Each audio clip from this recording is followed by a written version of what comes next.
Hey guys, Leif here from iTech.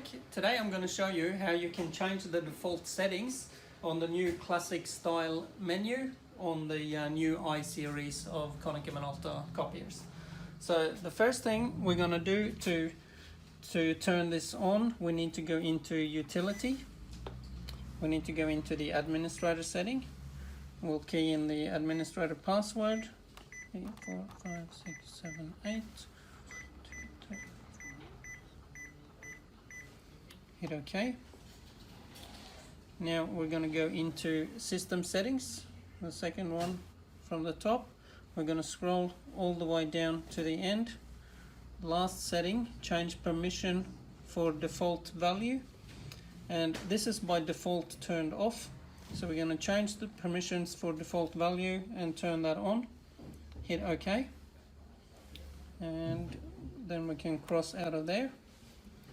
We're going to go back to the home screen, and now we can go in and change the default values. So for example, on the copy screen, if I just see that the default copy mode is set to color. Normally I'd like that to be black and white by default. So if I click on color, I'll change it to black. And you'll notice in the previous step when we turned on that setting for the default values, that would give us these 3 dots at the top. So if I select that one, I can now select 2 options. I can set the factory default setting to value to default value, or I can set the current setting value to default value. So I'm going to select the second one, select the current setting to default value, and that will set whatever I had on the screen there as the new default value. So to show you that, if I hit reset, or if I go back to the home screen, go into the copy screen, you can now see that it's set to black and white by default. If I hit the reset button, it still stays on black and white. And if I go back to the home screen, I can also do the same with the other screens. So for example, scan to email. I might want the default scan to email setting to be, say, double-sided.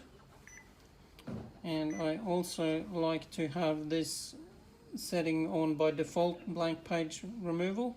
That way I can scan single and double-sided together.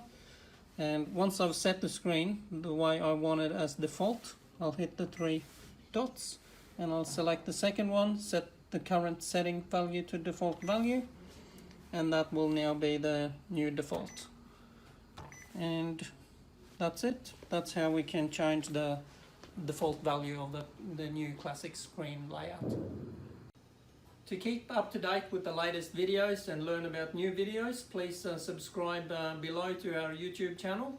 Or if you have any comments or questions about any problems you may have, or things you'd like explained, just put them in the comments below and we'll try to answer it, or perhaps make new videos that we can publish in the future.